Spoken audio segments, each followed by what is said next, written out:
Ross, first and foremost, congratulations. Thanks. How does this feel being back in the England fold after 2 years away? Yeah, I'm over the moon to be back. It's been a long time coming, but I feel like I've worked hard over the last couple of years, and I feel like it's fully deserved for me to be back here. How difficult have the last 2 years been? Yeah, I've had difficult times, but I've worked hard. I've kept a positive mind. I've worked really hard physically, and fitness-wise, I'm feeling as good as I've ever felt before. And I'm looking forward to the games ahead, and I'm looking forward to the rest of the season. During that long injury layoff, what was going through your mind? Did you ever doubt that you'd come back to the level you wanted to be at? No, I never had no doubt in my mind. I was fully focused on getting back fit and improving as a player, and I feel like I'm going in that direction. I'm learning each day and I'm improving, and that's my main focus. When Southgate didn't select you for those final 2 friendlies before the World Cup, and it was clear you wouldn't be going to Russia, how difficult was that to take? Yeah, it was frustrating for me because England means the world for me, to play for your country. But these things do happen in football, but you've got to react and you've got to work hard, to get your rewards, which I'm doing. Was it worse that they did so well when you were sitting watching it? No, I was proud, to see the lads doing really well, and seeing how proud the country was of the boys. I had to accept where I was at. I'd had a difficult season through injuries and a few little niggles, but I kept a positive mind. I had a strong pre-season and things are going really well for me now. Do you think you've changed as a person in the last 2 years? I feel like I've matured as a person. I've understood a lot, how important football is, and to take little details on as I am now under my new manager, and things are going really well for me now, and I'm fully focused, to keep improving and kick on.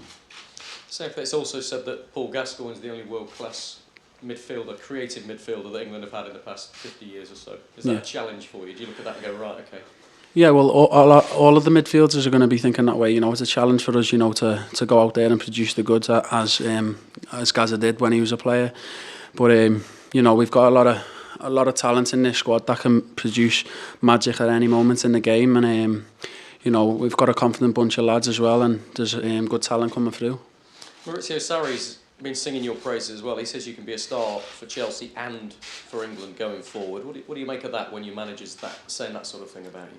Yeah, it gives you a lot of confidence, with your managers back in.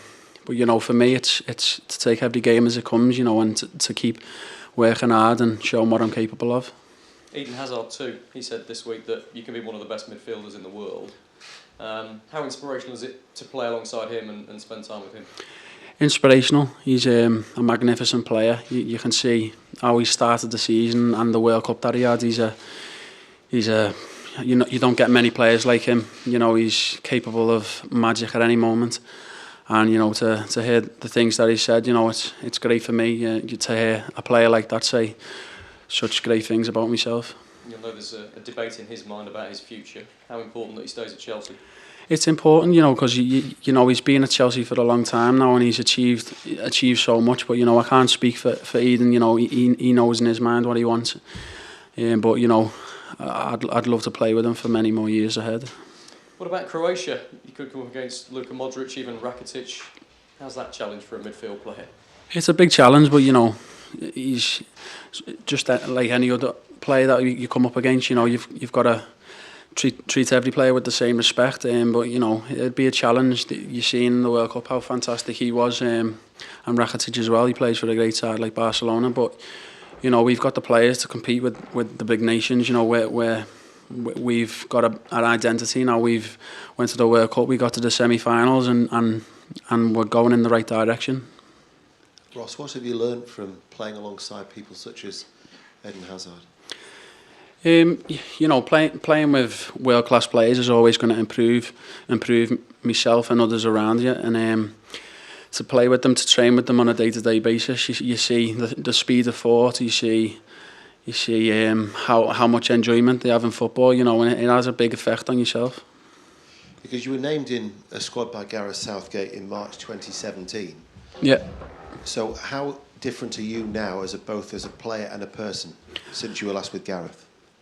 As I said before, I feel much more mature now. I feel I feel like I'm ready, to show what I'm capable of, that I've showed over the years in spells. What I can produce goods on game day. Maybe over the last few years I've been a bit inconsistent, but now I'm fully focused on giving consistent performances.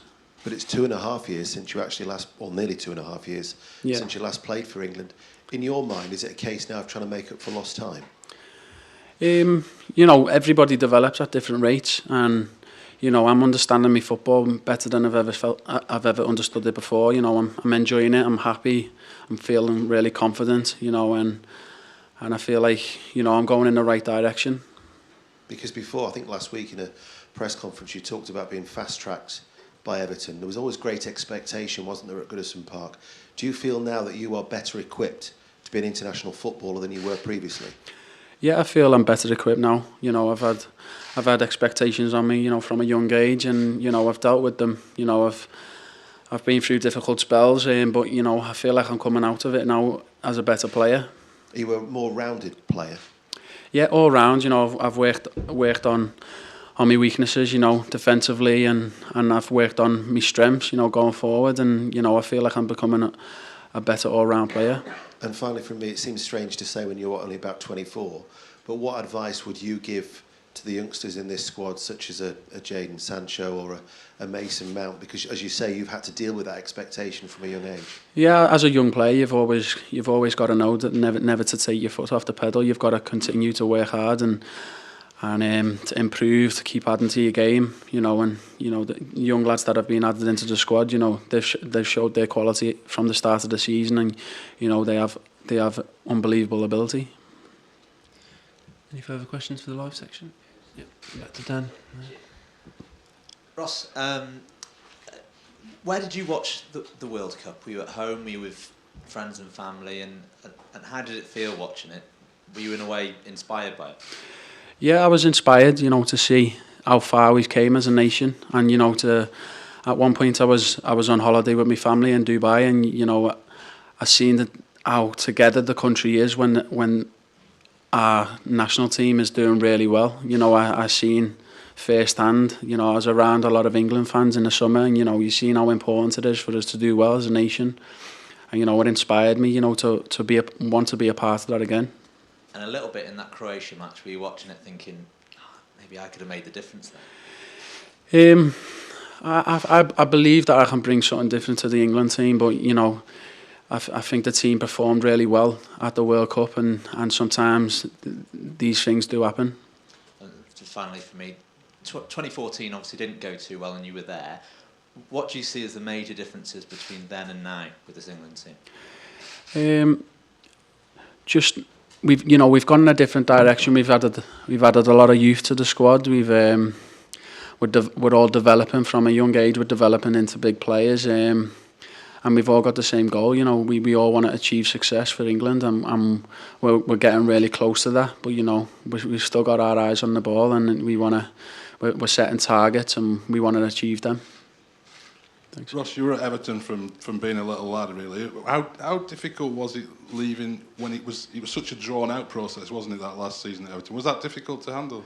Yeah, it was difficult. It's always going to be. As a local lad from Liverpool, supporting Everton from a young age, it's always going to be hard. But I had a difficult spell for my last couple of years at the club, and it was hard for me to leave. But I felt that it was the right decision of mine, to join Chelsea, a massive club, and I feel like the rewards are coming now.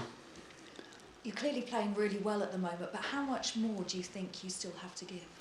I've got a lot more to give. I've got a lot of confidence in my ability, and I'm showing that now. And I believe as the season goes on, I'll continue to improve and in all aspects of my game, and I'll continue to add goals and assists to my game, and hopefully we'll achieve success at club level, and that will transform to country level. Hi Ross, there's been a lot of talk of players maybe not going to top 6 clubs or going out like Jadon and Mason Mount as well, just to get that game time under their belts. Do you feel vindicated now that after a difficult start at Chelsea in terms of playing time, now you are getting in the team and showing what you can do? Yeah, I made the move because I believe in my ability, and I believed no matter what, I would eventually kick on at Chelsea. I joined with a long-term injury. I came through a difficult spell with a few little niggles, and I believe now that I'm in the best physical shape that I've ever been before, and I'm starting to show that. And I believe as the season goes on, like I said before, I believe that I will show what I'm capable of.